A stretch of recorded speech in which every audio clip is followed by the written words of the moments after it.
Eating disorders are often described as some of the most challenging mental health conditions. They affect how people see themselves, how they relate to others, and whether they feel able to ask for help at all. Far from an anecdote, the most recent data shows that hospital admissions for eating disorders have doubled in the last decade, with the vast majority happening as an emergency.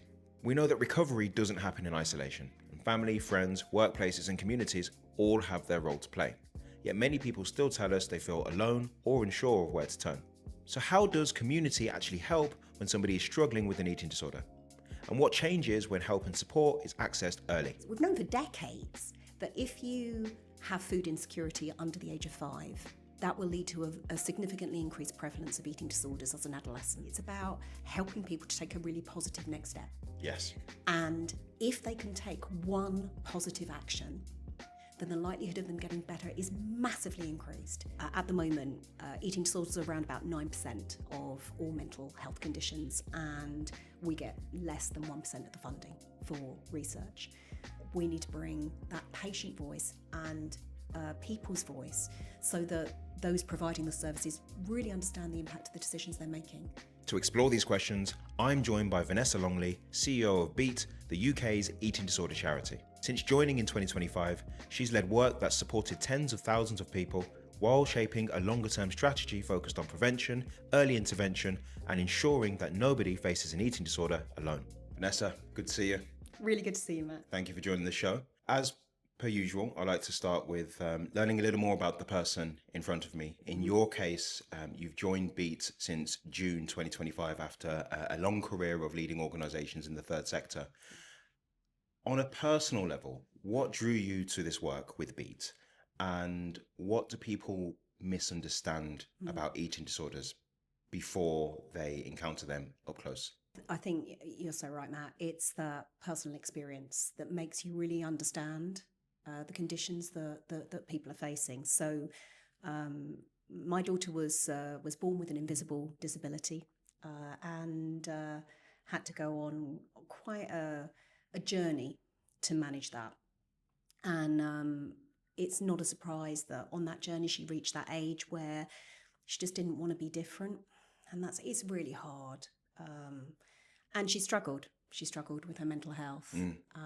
And we were very lucky to get the help that we needed. But, I do remember that occasion, or so many of them, but the occasion I suppose that I remember most is her. I'm not very tall. I'm only about 5'2". And so my daughter was the same height as me by then. And having this lanky adolescent sitting on my lap because she was crying because she was too tired to chew, and spooning custard into her mouth because I'm her mum and I wanted her to be well so desperately. And yes, we got the help we needed. I tried to do the therapy for her. It turns out you can't do the therapy for your kids. So we did a pact.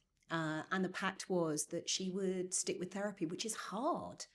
But she would stick with therapy and I would use my day job to go and try and change the world to make it a bit better for her and the friends who were experiencing all sorts of mental health challenges.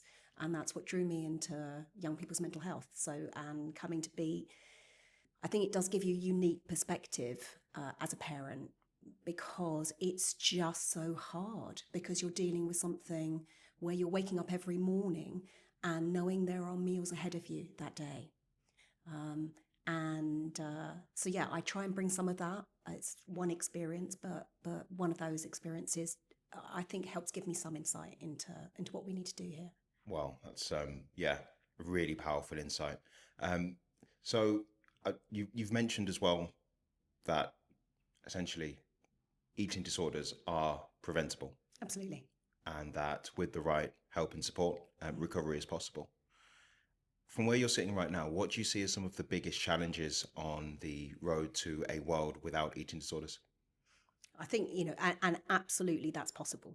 So let's start off with the optimism. Sure. Challenges, barriers. I think the really simple thing is knowledge. We have a tiny amount of research going on out there considering the seriousness that eating disorders present. So at the moment, eating disorders are around about 9% of all mental health conditions, and we get less than 1% of the funding for research.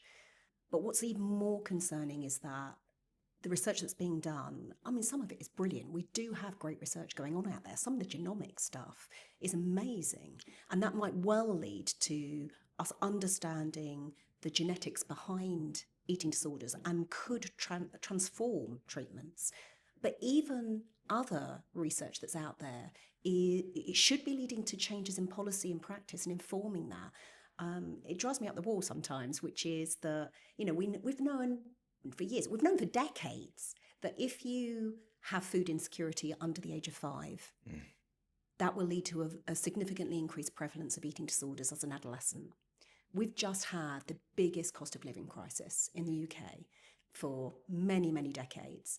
And I'm saying to politicians and saying to anyone who will listen that this gives us an opportunity. We can plan for a problem that's going to occur now in 5, 7, 10 years' time. But we just don't really have the systems to turn those insights, that's researched into insights, into practice on the ground. And I think that's a massive challenge for us as a sector and as an NHS and as a government, and all the way down to the family level, because there is real evidence base that parents and carers and people with an eating disorder themselves need to know in order to understand what's being offered. I had a dad on the phone, an incredibly angry dad, where he had been offered by the eating disorder specialists family-based therapy. And he was incredibly angry because he just said, the specialist is saying that I've done something wrong. It's my fault that my daughter has an eating disorder. And I was able to say to him, actually, family-based therapy is the best evidence-based treatment for your child at their age with their condition. And they could do therapy on their own, but actually it's because you're a good dad that they want you in the room. And they went away feeling stronger and more confident about that treatment because they now had the evidence behind it. So I think there's something about knowledge should not be stuck on a shelf. We need to learn as much as we can about eating disorders, but then we need to make sure that's put into practice on a daily basis by GPs at a political level, but also at a family level. So thinking about how we address the disparities in funding. Yeah. Thinking about the importance of early intervention and also reframing, people's perspectives around the role of family, friends, and the wider community when it comes to supporting people. Like in this case, the family-based therapy, the guy was quite angry. And then you mentioned about putting research into practice. So you've been in post for nearly a year now. It's gone quick. Yeah. I was going to say, just along that journey, what would you say are some of the moments that have kind of really stuck with you on the moments that you would say really reaffirm why this work is important? Yeah, I think it's very easy when you're doing this work every day. It's easy to forget the day-to-day reality out there is very different. Levels of knowledge are very different. So one of the stories I'll share is we got contacted by a mum whose daughter had really struggled with an eating disorder and was in recovery. I mean, this is a huge amount of work that they'd done as a family, getting the right treatment. And this girl, it was such a massive success. This mum had managed to get this girl back to school. And she'd gone into school and they'd had a biology lesson. And the biology teacher was teaching about how bodies work and respond to food, and had pulled 2 girls out in front of the class to demonstrate that there are naturally different body types.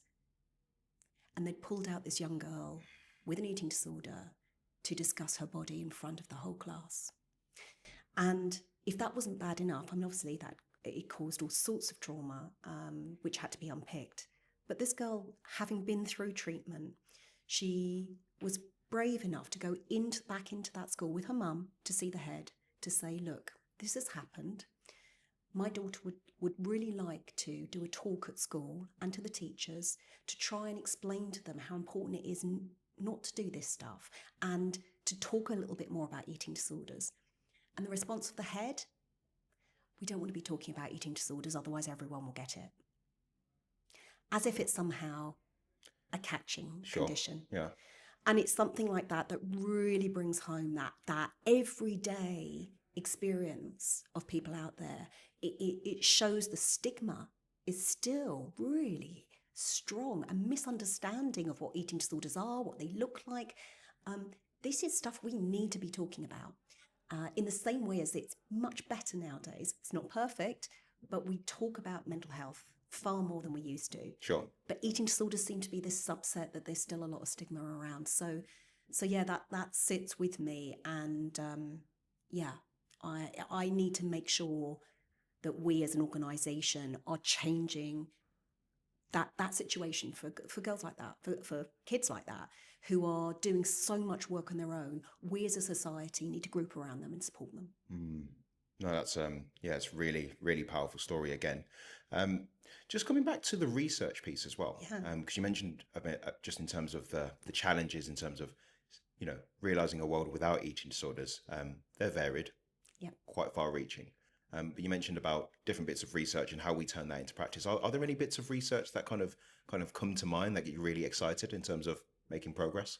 I mean, there's a lot out there. Some of it some of it is as I mentioned, the genomic stuff. Yes, you did. And I'm incredibly proud of the UK for having some of this cutting edge research in this area. And it's giving us an insight into what eating disorders are, that they are mental health, serious mental health conditions. They also do have a genetic element.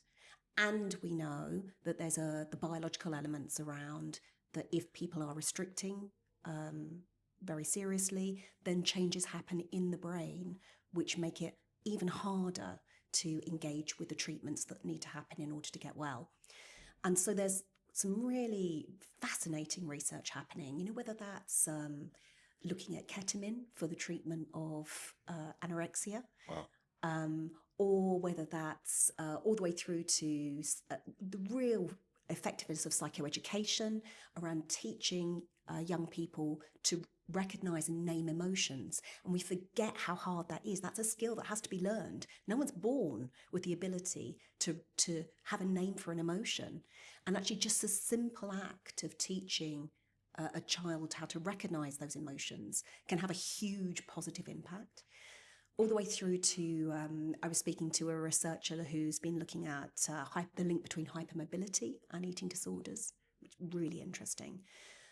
And then all the way through to the work, the report that we've been doing around, we call it the No Place Like Home campaign.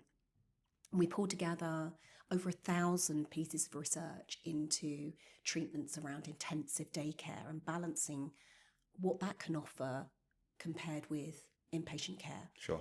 And really interesting to see that evidence base that having people stay at home but receive intensive day support can be better for the patient. They prefer it. It can have better outcomes for the patient, and it could be substantially cheaper. So there's lots of things there. We're always going to need inpatient care. That's something that's going to be vital. But there are things we can learn from this research which could change the way we deliver care. So genetics, name and emotions, and also just the research into where a person receives care. Yeah. And how that informs outcomes. Yeah, absolutely. And a whole range of it. And it's happening internationally as well. And this is the great stuff that I love to see, where we're trying to work with colleagues overseas, because these conditions don't have borders. No. And what other organisations and countries allow us to do is to have insights that come from different cultural start points. So it allows us to see some of the impacts of the marginalised and minoritized groups. Yes. Because that's so important. It's so easy to miss that. Yeah, definitely. And I'd definitely like to touch on, I guess, the importance of community, but also, I guess, how people access support and how that's affected by, let's say, geography and background. going to come on to that a little bit later on. But I guess all of this, when we talk about research into practice, it makes me think about the reality on the ground and just some of the work that you've been doing. So, for example, as I understand it, over the last 18 months, you've supported people over 36,000 times by phone, email, web chat, and also social media. And that's been made possible by close to nearly 6,500 volunteer hours, which I have to say is really, really impressive. I don't know what the maths works out there over 18 months, but it sounds like a lot. It is a lot. It's a lot. And, if there are any volunteers out there listening to this, we're eternally grateful. They save lives every day. Absolutely. And just thinking about those numbers, when we think about those numbers, what does that tell you about the unmet need in the UK right now? The difficult truth is not enough. All those thousands we're reaching, it's nowhere near enough. We know there's at least 1.25 million people in the UK with an eating disorder. We are reaching thousands at the moment, but unfortunately the reality is that most people who develop an eating disorder will need some help along the way. And our helpline acts as a front door. Sure. We may not have every single service that someone might need. Many people need inpatient care, which is not something we do, but we are a start point. And I think that's where I think we need, as BEAT, need to develop, but also we need to make that promise to the eating disorder community, which is whatever care you need, we will take you to that next step.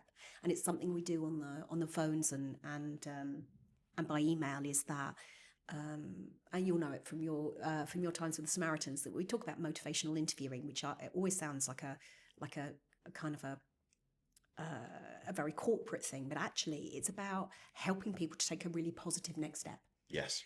And if they can take one positive action, then the likelihood of them getting better is massively increased, because that one positive move leads on to another positive move. So our helpline staff and our volunteers are trained in these techniques that if you come to us, wherever you are on that journey, whether you are struggling yourself with an eating disorder or you've got a loved one who's struggling, we'll try and help you take that one step and then get you to the right place. And then you can always come back.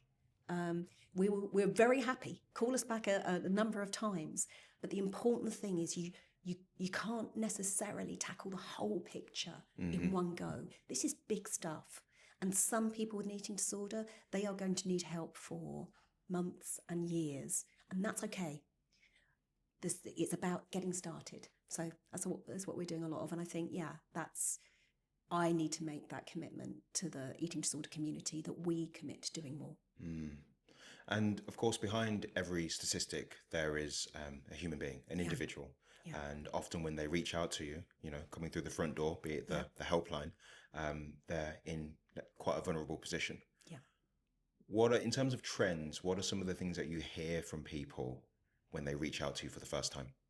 Yeah, it's a really interesting range. We're seeing, as you mentioned, about more people turning up at A&E in crisis, and we've certainly seen a significant increase in the number of people with an eating disorder reaching out to us for the first time already in crisis, which is extremely concerning. That's when we have to do some significant safeguarding work and make sure that they are okay. But that goes all the way through. And what really still surprises me is the number of people who phone us not sure if they've got an eating disorder. And a lot of that is about the fact that we have this stereotypes around what eating disorder ought to look like. Or who can get one. And who can get one, absolutely. And so we have a lot of people say, oh, I haven't got an eating disorder, but I'm struggling with this and I didn't know if you could help. Like, well, actually, it sounds like you do have an eating disorder. Or parents, carers, friends, family going, I've noticed this. Do you think it could be an eating disorder? And I'm like, yeah, it can be. And this comes back to the challenge around the knowledge gap that you mentioned massive, earlier. Absolutely. And we have... and I know, again, this is close to your heart, which is we have young men out there training 2-3 times a day in a gym who are injecting themselves with a blend of weight loss drugs and steroids and then dehydrating in order to look cut. And that is absolutely where, they are absolutely consumed by calories and musculature. And that is a form of an eating disorder. And yet their personal trainers will be there going, you look great, mate. You're doing really well. You've just got to push yourself harder. And that is not the fault of personal trainers. They are not trying to drive people to ill health, quite the opposite. It's just there's a lack of recognition that what they're seeing in some of these young men is really a very, very serious mental health condition, which could make them very ill. Of course, recognizing an eating disorder is one thing. Knowing how to, let's say, open up the conversation about something that is really personal, it's potentially something else entirely. I wanted to pick up on something you mentioned about parents and carers, because they play, I would say, quite a crucial role in a person's recovery journey. Oftentimes, they may feel like they're overlooked. And I guess I wonder if you could talk to me about how Beat's work has evolved over the years to kind of address that gap. Yeah, you're absolutely right. I'm from personal experience. It's incredibly lonely to be a parent, because you're carrying that daily concern of, if you get this wrong, you could lose your child. And that act of feeding, I can't even tell you how fundamental that is. It feels, you can feel like a failure. There are many emotions, let's just put it there. And so for Beat, it's absolutely vital that we make sure that parents and carers get support alongside their young person with an eating disorder. So, if there's parents and carers out there right now, then we have an online platform. It's absolutely free.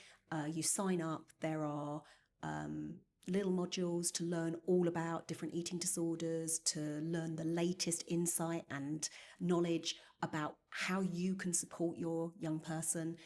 There's peer-to-peer support. There's monthly clinical insight groups. It's there. Got it. Come and access it. But fundamentally, there is tons you can do to help.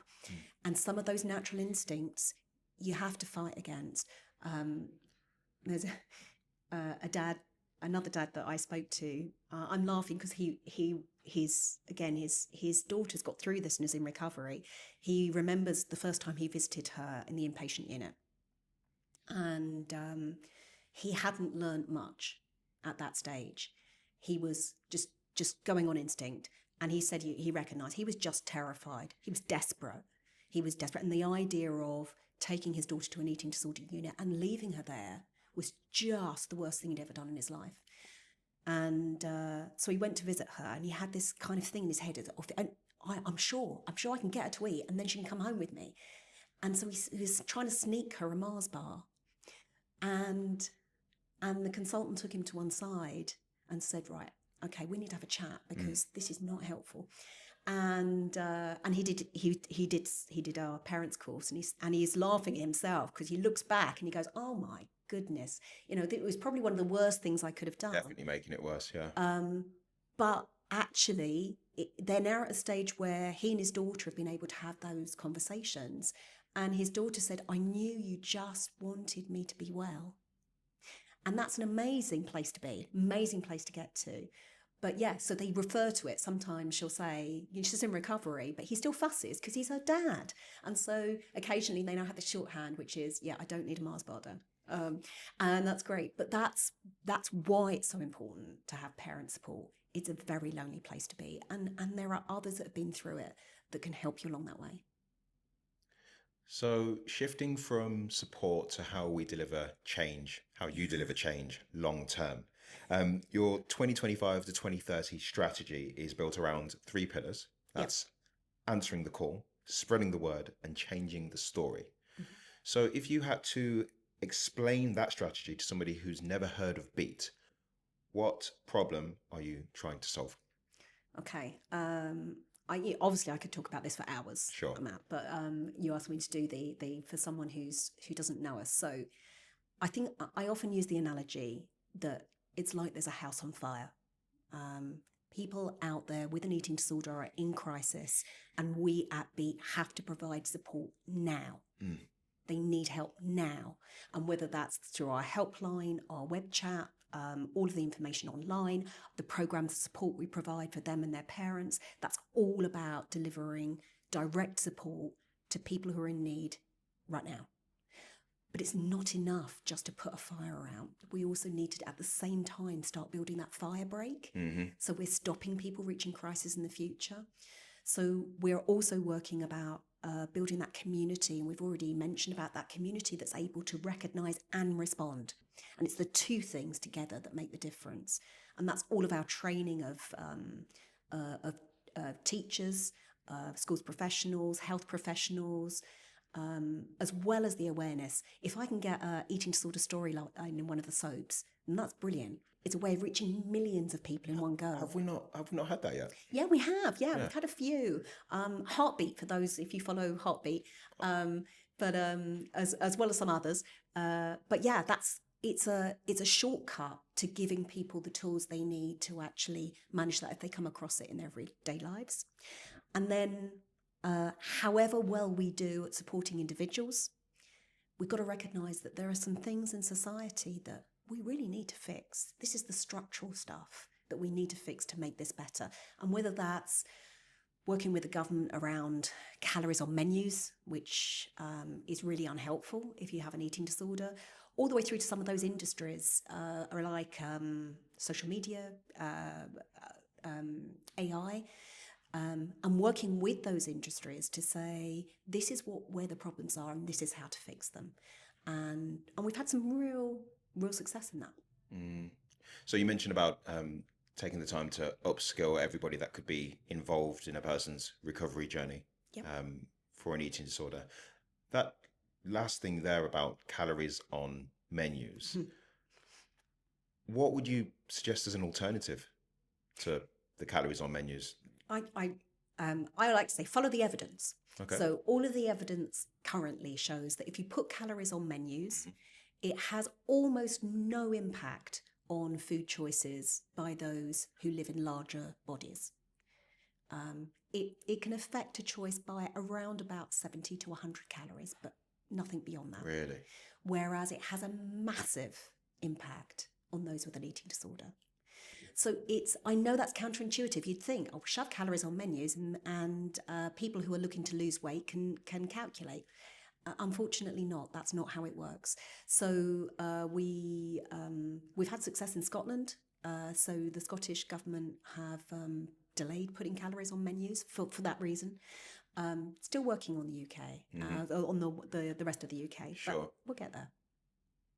That is really interesting. And yes, and the reason I ask that is just from my own very, I guess, you say the word parochial point of view. I think I would have thought calories on menus would have been really useful for that case. But what you're saying is it disproportionately, the impact is negligible in terms of the people that it's quote unquote supposed to help, and actually has a disproportionate effect on, a number of others, specifically people that are having an eating disorder. And it's back to knowledge to action, isn't it? So it's that how do we develop this research and insight and actually put it into place? Yeah. Because otherwise we're back to making laws and making huge policy decisions nationally rooted in misunderstanding, myth and stereotype.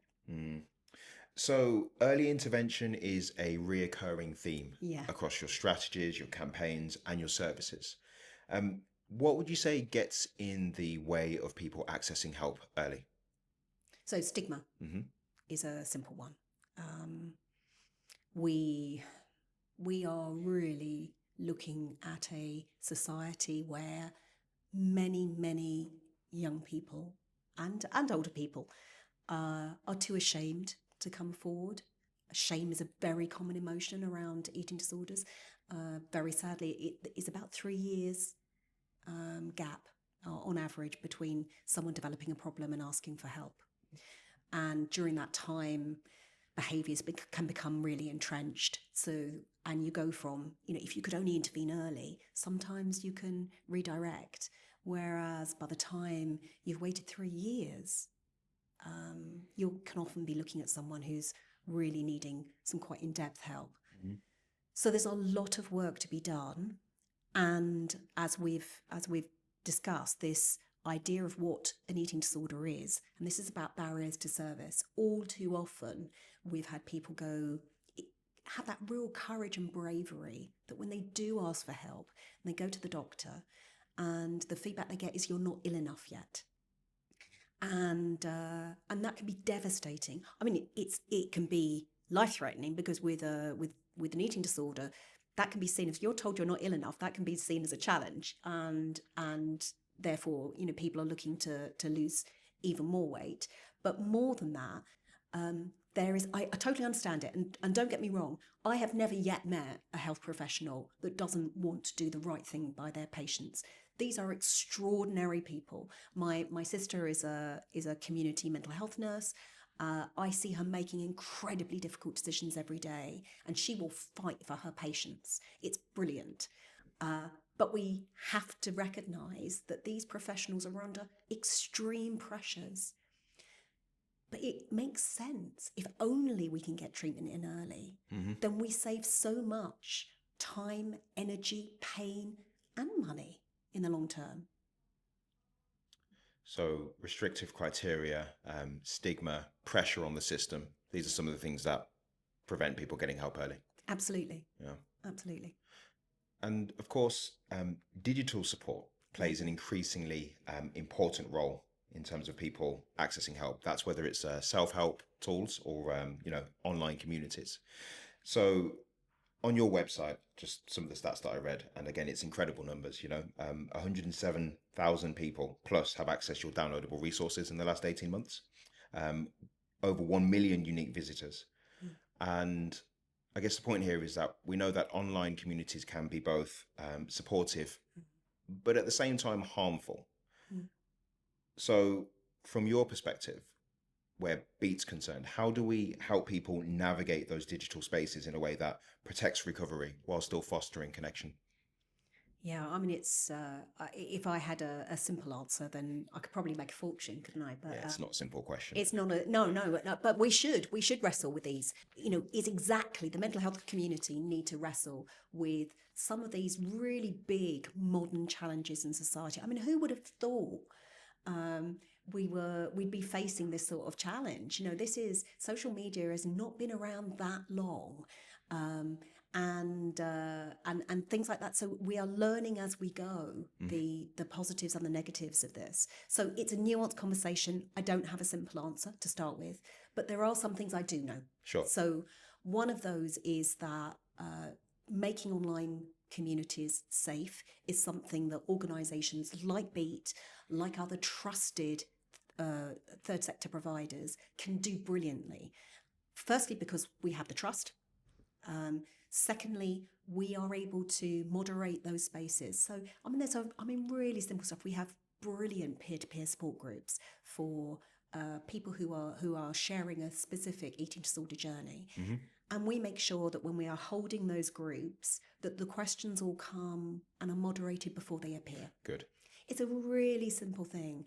And we have someone very highly trained who will just scan through a question and make sure that there's no element of trigger there. So things like that, it's a relatively simple thing to do, but it means you can't remove all humanness from the digital space. I talk a lot about online spaces rather than digital spaces, because I think there is that blend that we can do really, really well. We do have to accept as well that there are spaces out there that are actively dangerous. And I think what's the responsibility we have, again, as a mental health community, as Beat, is not to be scared to stand up and tell people that these spaces are dangerous. It's not just about protecting children under 13 or children under 16. It's about recognising that all vulnerable people need and deserve protection. No one needs to read really nasty, dangerous, disordered eating content. That's not necessary. So it's about actually challenging these large companies to design for safety. So every month we run a series of prompts through AI to see what type of information is coming back from AI. It's really important for us to understand. And we were very concerned to see that because it collates rather than curates, Mhm. it was pulling through some really dangerous tips, tricks, techniques around, anorexia pro stuff. Really very, very dangerous advice. And I reached out to the companies Mhm. and said, look, this is what we're seeing. And I suppose one of the things I love about OpenAI, who I've had a conversation with, is because they're still in that kind of tech startup phase, their idea of a long time is 3 months. And so they said to me, right, okay, we've fixed this one. This other stuff, we're going to have to think about it. It might take a while. I was going away thinking, perhaps we'll get it done by 2030. Well, 3 months, it Wow. turns out. And I now, as of week before last, we reran our prompts. Doesn't matter what I try, I can't get the dangerous content out there. And that Stress testing the AI. I think absolutely, that's, yeah, and that brilliant. is transformational. Yeah, massively. I mean, it's, AI, it's on the tip of everybody's tongue. Absolutely, it's not perfect. Don't No. get me wrong; it is not perfect. But if you are a child or a young person and you are using ChatGPT to try and get information, it will not give it to you. It will only say, I'm concerned about you. Why don't you speak to Beat? Why don't you, have you thought about getting help? Is there anyone you trust that you can speak to? Good. And that is amazing. Yeah. And I do remember last year, it was around August, there was an update from OpenAI, and they spoke very specifically about some of the things that they're changing in order to make it safer. Yeah. For use cases like this, in terms of people accessing information from trusted sources. So it's really good to hear that that's been put into practice. Yeah. And there, even if there are kind of still gaps in the algorithm, let's say, that they're able to address that, and you were able to kind of reach the person you needed to, and that's really impressive. So in terms of navigating online spaces safely while maintaining connection, it's about thinking about how we work with things like AI, thinking about the peer support groups, and also actually not being afraid to actually call out or signpost information that we know is actually harmful, because it's not just, like you say, kids under the age of 13. It's everybody that should be protected from harmful or misinformation. Yeah, absolutely. We all deserve to be able to walk into a online space in the same way as we would walk into a space in reality and feel safe. Yeah. Interesting.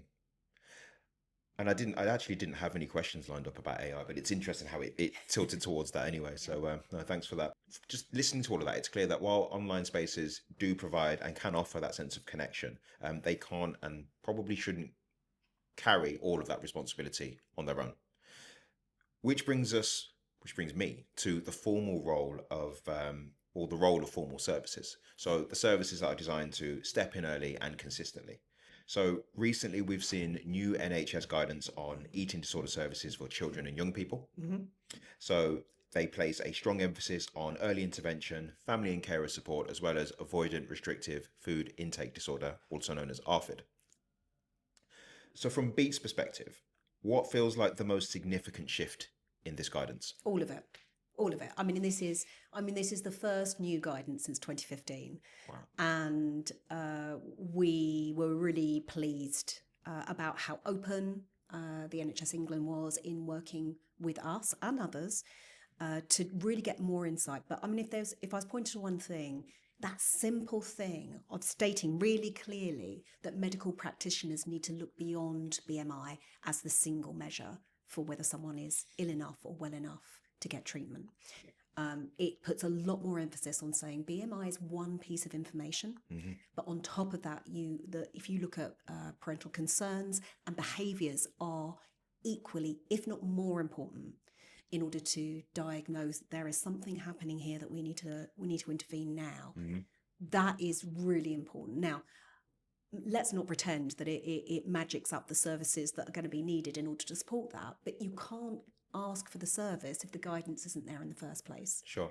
And then the other thing which it recognises is that there is a responsibility beyond the medical profession for recognising and addressing some of these issues really early. So I'm really proud that it's signposted to our schools professionals online training.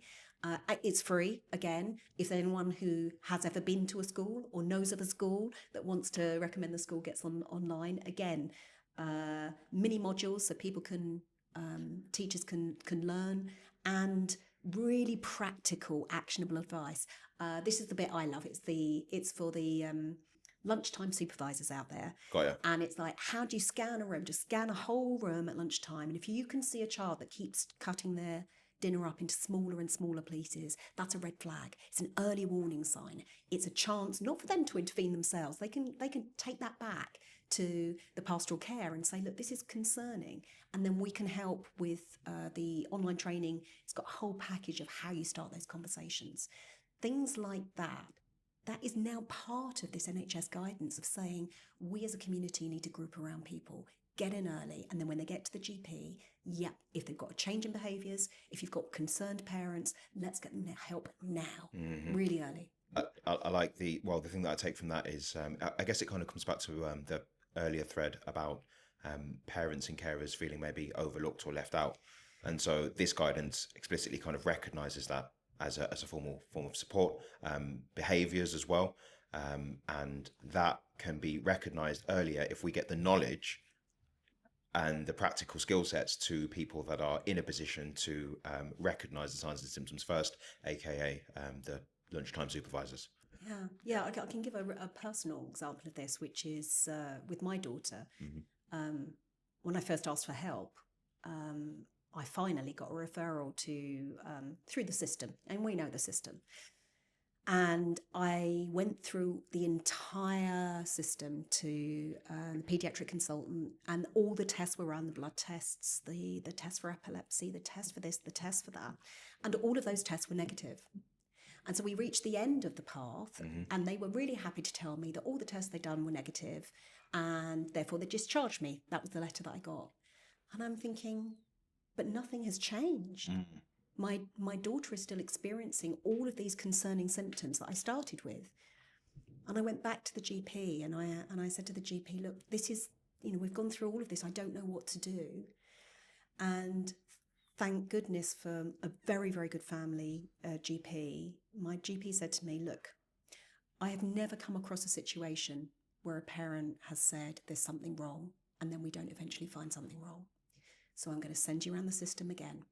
And when we went through the system a second time, her disability was discovered, and she's on medication now. But everything that flowed from that was discovered. So that's a monumental shift then in terms of, again, BMI is one thing, but actually taking into account real consideration to the parents' concerns and behaviours as well.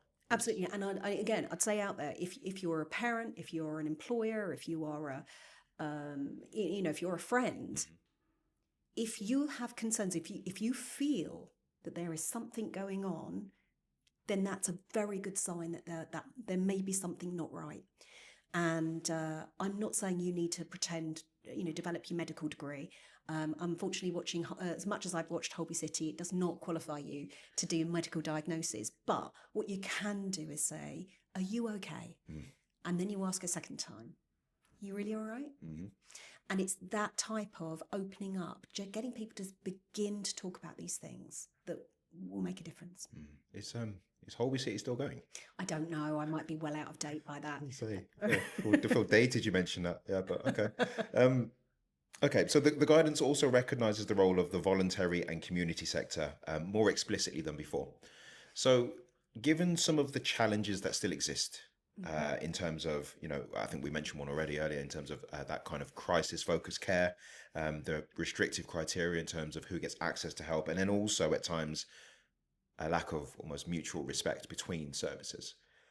What, as you see it, does a good partnership between the NHS and organisations like BEAT actually look like in practice? Yeah, I think that first of all, let's just say, I certainly in my time at BEAT, I've never met a medical practitioner or healthcare worker who doesn't want the same as me, which is the best outcome for patients. Okay. People go into these professions because they're passionate. Absolutely. It is structures and systems that can be limiting. And that's where I think there's a huge power for the third sector and the NHS to come together. One of the things that we're able to do is to have the flexibility to research, to test, to pilot, and to offer that back to the NHS. And learn together to really understand the problems and challenges that they're facing and find solutions together. So the intensive daycare does stuff that we've been working on at Beat. This is the at home. This is, it's our campaign, No Place Like Home. No Place Like Home, that's it. And as I say, that was rooted in analysis of over 1,000 research papers. Now, most people in the NHS do not have the time to sit down and read all those papers, so it's hardly a surprise they're not necessarily putting in stuff into practice. But what our recommendations are rooted in is saying, what if we can get better outcomes for patients, deliver care that patients prefer, deliver care that lasts longer, you're more likely to stay in recovery if you've practiced those skills in your own home environment throughout your treatment. And it just so happens is massively cheaper for the NHS. So that allows you to then care for more people. We still need inpatient care. We still need probably even better intensive patient care for a few people. But there, for other people, this is a really good option, a better option. Mm-hmm. And I think it's an example like that where we are, and in April we're running a symposium, I believe we're calling it, which is we're bringing together people from ICBs to talk about the No Place Like Home approach, but also to help them understand which individual steps they need to take to move towards that. Because it can be really hard when you've got these complex NHS structures. Integrative care boards. Yes, so this is... ICBs. ICBs, sorry, yeah. So this is the way the NHS is packaged up at a regional level. And it's all very well. I can stand at the front and say, on average, we are spending, 450, 500 million pounds on 35,000 patients with an eating disorder, most of them coming into general medical wards. But if you are a local NHS trust and you are trying to balance your books, what you need is for organisations like us to come and say, look, we can help you think this through.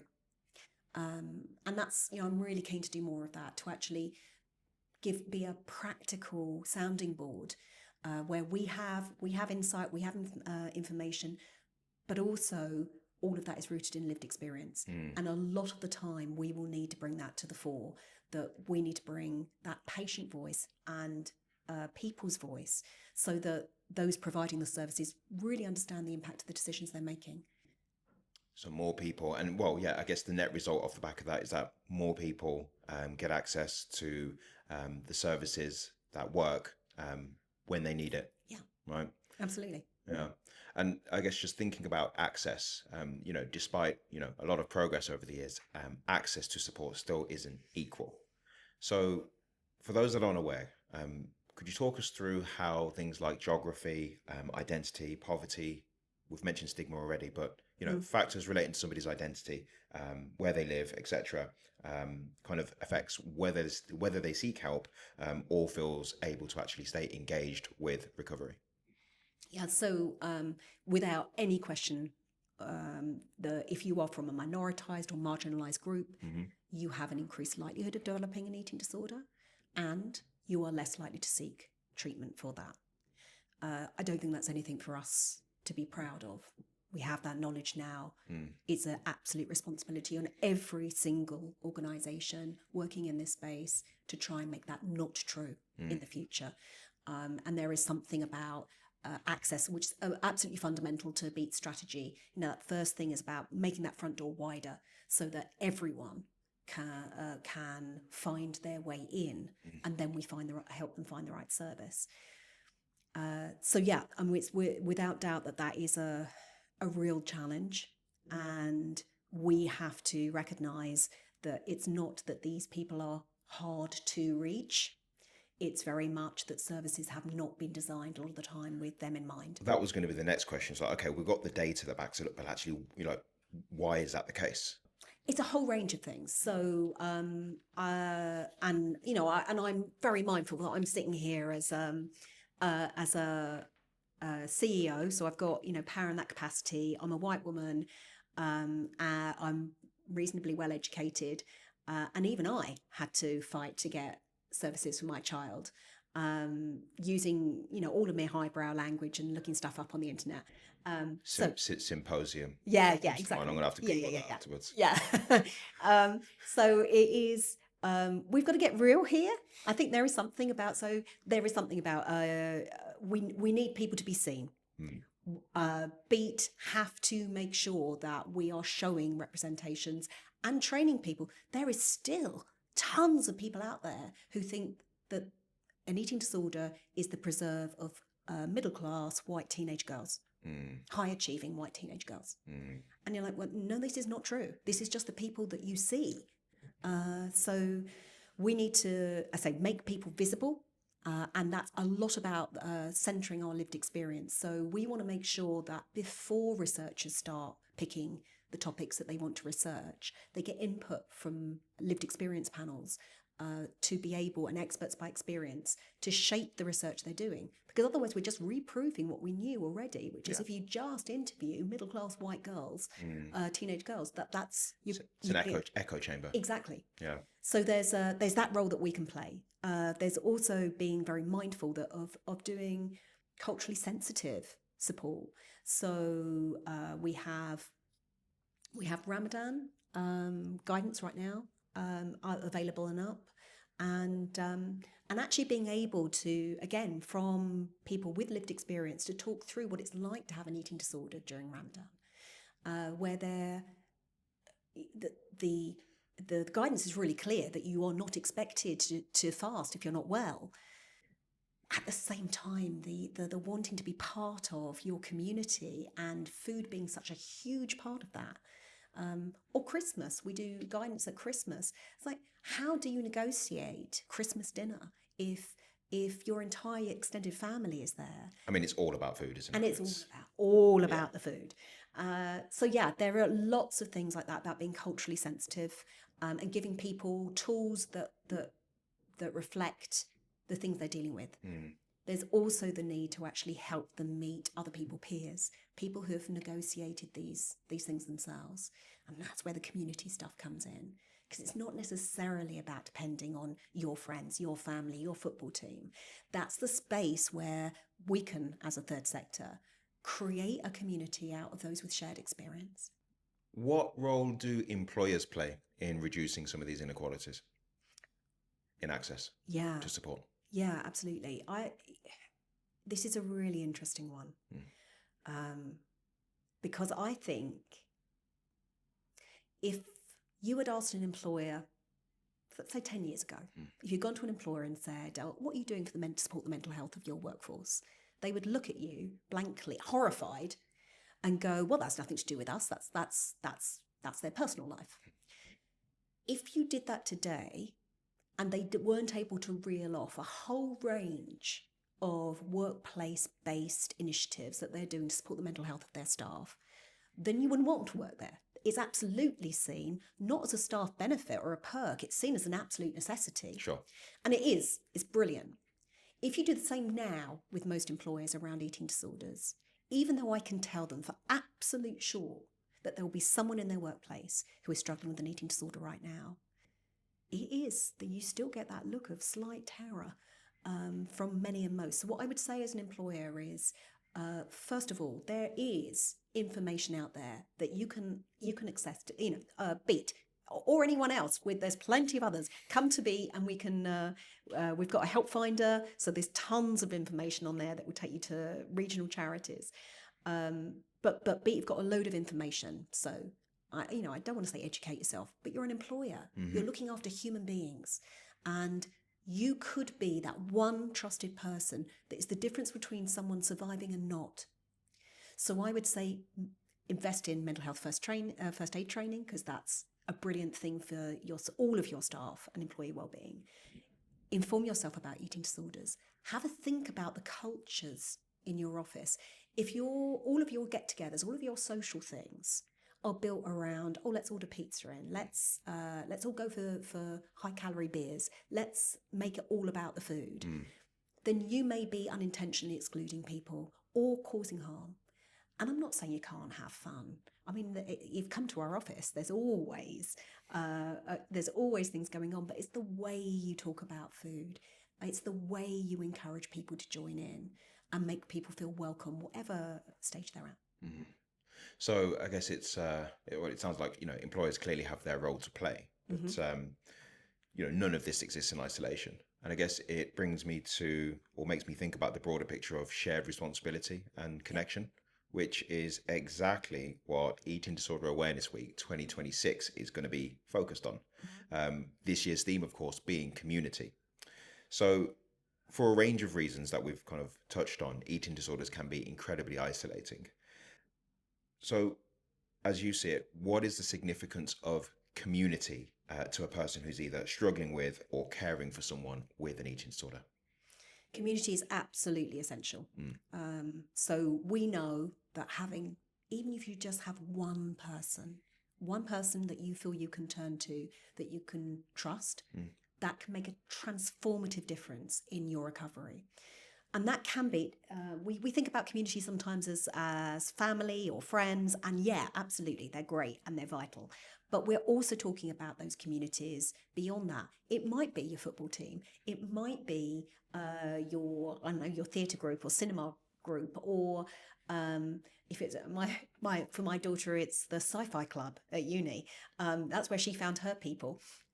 Just out of interest, what is she into sci-fi wise? We're talking Star Trek, we're talking... Oh, no. It's much more. You're going to have to, I don't understand it entirely. There's role play games nowadays where it's kind of a blend of Amdram theatre and Dungeons and Dragons is what I understand.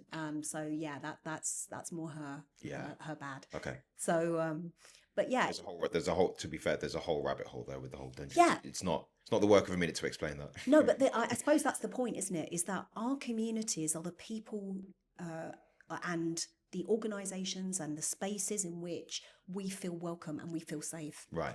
And I can guarantee, 100% guarantee, that if you are out there feeling alone, there will be other people out there that know you and understand you and can support you. So we've got communities that we will create for you around an eating disorder. But just turn to the person next to you, turn to the person that you feel you can start to trust, because they will help if asked. And so if somebody wants to be a better ally to a friend, a colleague, family member, partner, what's one thing you wish they understood about how to show up? Yeah. So, I mean, this comes directly from those people with lived experience who are in recovery, and almost all of them would say that they wished that someone had said something at the time, that even if at the time they wouldn't have welcomed it and they might have got cross about it, they wished someone had said something, because those that did have someone who did that, just started that conversation, a lot of times that conversation sat with that individual and they were able to replay it and think about it, and the next step for them was getting help. Right. So for Eating Disorder Awareness Week, we are launching a conversation guide, how to start that conversation. You don't have to be an expert, you don't have to be a clinical psychologist, you have to be interested, curious, and you have to care. And opening up that conversation, as I say, for many people, it can be the difference between survival and not. So if in doubt, always ask.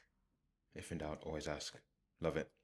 So when you look ahead to 2030, that's the end of this strategic period, what would success look like? Not just for Beat, but the wider system of people supporting eating disorders.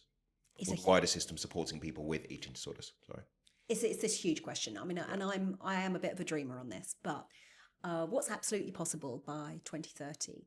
Let's say there's more than 1.25 million people living with an eating disorder. There is absolutely no reason why every single one of those people should not be getting support, information, and advice suitable for them. And if you can do that, if you do that early enough, then we actually crack early intervention. So by 2030, I'd like to see that firebreak starting to work, to actually starting to see the fact that we are catching people at an earlier stage, intervening with the right the right tools, giving them the space and the support so that we can actually get people well before they reach crisis. And for somebody that's listening that may be struggling themselves or supporting somebody they love, what would you want them to hear today? So if you're out there, whether you're just starting to be concerned about whether you may have a problem, or whether you're facing down that incredibly difficult situation where you may be having a relapse, there is help out there. And it may be that you've tried things before and it hasn't worked. That's on us. It's on us to find the support that works for you. All we need you to do is to reach out and ask. So I would say the Beat helpline is open every weekday. Our website is open 24/7 and has got loads of information. Our help finder, there's a ton of really brilliant small charities out there providing one-to-one and face-to-face support, and you can pop your postcode in and find support local to you, but keep asking. Never think that you're on your own, because if you are in any doubt, I am here, my organisation is here. There may only be 85 of us, but I mean, who needs more than 85 people? We're working on the case, so challenge us to find you the help that you need. Love it. Vanessa, it's been an absolute pleasure. Thanks for joining the show. Thank you so much. If it's one thing to take away from this conversation, it's that support doesn't start with services, it starts with people. This has been Wellbeing Talk with myself, Matt Balfour, your guide to all things mental health in the workplace. Be sure to subscribe to the Let's Go Wellbeing YouTube channel, and we'll connect on the next episode.